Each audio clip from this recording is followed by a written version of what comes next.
বাঙালি আর ইলিশ এই দুটো নাম যেন এক সূত্রে গাঁথা।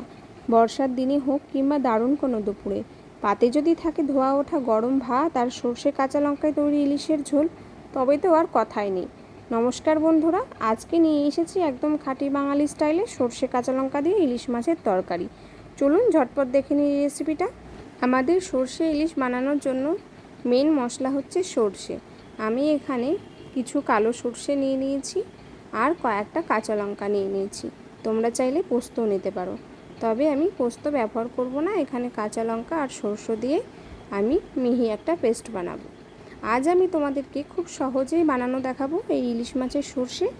আর তার থেকেও বড় কথা, তোমাদের সঙ্গে এমন একটা রেসিপি শেয়ার করব যেটা কিন্তু কোনো গ্যাস অম্বলের ভয় থাকবে না। কারণ অনেকেই আমরা গ্যাস অম্বলের ভয়ে কিন্তু ইলিশ মাছ খেতে চাই না, সর্ষে তো অনেক দূরের কথা।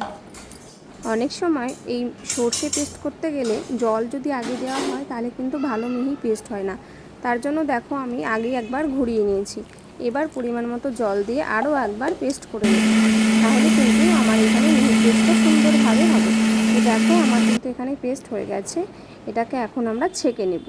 এই যে আগেই বলেছিলাম এমনভাবে বানাবো যাতে কোনো গ্যাস অম্বলের ভয় থাকবে না, তো তার জন্য এখানে ছেঁকে নিতে হবে। তো দেখো এখানে একটা ছাঁকনি আমি ব্যবহার করেছি। তোমাদের কাছে যদি একটু বড় ছাঁকনি থাকে তাহলে একটু বেশি ভালো হয়। আমার কাছে ছিল না বলে আমি একটু ছোটো ছাঁকনিতে এটা ছেঁকে নিচ্ছি। তো দেখো গ্যাস অম্বলের মেন কারণ কিন্তু এই ছাঁকটা, এই যে সর্ষের এই ছাঁকটা কিন্তু ফেলে দেবো। এটা কিন্তু খেলে আমাদের প্রচণ্ড গ্যাস অম্বলের ভয় থাকে। তো দেখো এখানে কিন্তু আমার খুব সুন্দর একটা মিহি পেস্ট তৈরি হয়ে গেছে। এবার আমি কেটে ধুয়ে রাখা ইলিশ মাছগুলোর ওপরে হলুদ লবণ মাখিয়ে নিচ্ছি। খুব সুন্দর করে আস্তে আস্তে মাখিয়ে নেব, যেহেতু মাছটা একটু নরম। কারণ ইলিশ মাছ, আমার মাছটা নরম বলছি না, ইলিশ মাছ এমনিতেই নরম, তাই একটু আলতোভাবে মাছটাকে মাখিয়ে নিতে হবে। আর অন্যদিকে আমি কড়াই বসিয়ে দিয়েছি, কড়াইয়ে দিয়ে দিলাম কালো জিরে, হলুদ আর দিয়ে দিব পরিমাণ মতো লবণ। এবার দিয়ে দিব সর্ষে পেস্ট, ওপর থেকে দিয়ে দিব কয়েকটা কুচনো কাঁচা লঙ্কা আর টমেটো। একটু ফুটে আসলেই ঝোলে দিয়ে দিব কাঁচা ইলিশ। একদম কাঁচা ইলিশের রান্নাটা করব, কোনো ইলিশকে কিন্তু আমি আগে থেকে ভেজে নিইনি, একদম কাঁচাভাবে রান্না হবে, তবে কোনো গন্ধ বেরোবে না। খুব সুন্দরভাবে এটা সুসেদ্ধ হয়ে যাবে। একটু ঢাকা চাপা দিয়ে সেদ্ধ করে নিতে হবে। তো দেখো আমার এখানে কিন্তু ইলিশগুলো দেওয়া হয়ে গেছে। এবার আমি একটা ঢাকা দিয়ে একটু সেদ্ধ করে নেব। হ্যাঁ, তবে এই ইলিশ মাছগুলো সেদ্ধ করার জন্য কিন্তু গ্যাসের আঁচটাকে একটু লো রাখতে হবে। যত কমিয়ে রাখবে ইলিশ মাছটা কিন্তু খুব সুন্দরভাবে তাড়াতাড়ি সেদ্ধ হয়ে যাবে, আর নয়তো কিন্তু খুব বেশি সেদ্ধ হয়ে ভেঙে যাওয়ার চান্স বেশি হয়ে যায়। দেখো এখানে কিন্তু আমার একদম টকবকিয়ে মাছটা ফুটে গেছে। আমি আর কিচ্ছু এতে দিব না, জাস্ট একটু লবণটা ঠিক আছে কিনা আমি একবার দেখে নিয়েছি।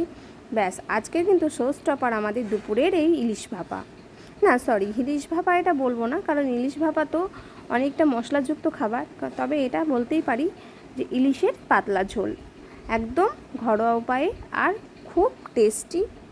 তবে এটা তোমরা কখনো মনে করো না যে সর্ষেটা ছেঁকে নিয়েছি বলে এর টেস্ট কিন্তু কমে গেছে, না, এর টেস্ট কিন্তু একই আছে, বরং দ্বিগুণ হয়ে গেছে। খুব সুন্দর খেতে হয়েছিল। দুপুরে সবাই কিন্তু খুব ভালো বলেছে খেয়ে। তোমরাও একবার চেষ্টা করো বানিয়ে।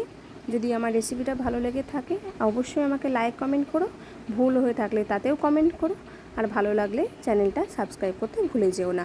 তো ধন্যবাদ, নমস্কার বন্ধুরা, আজকের মতো।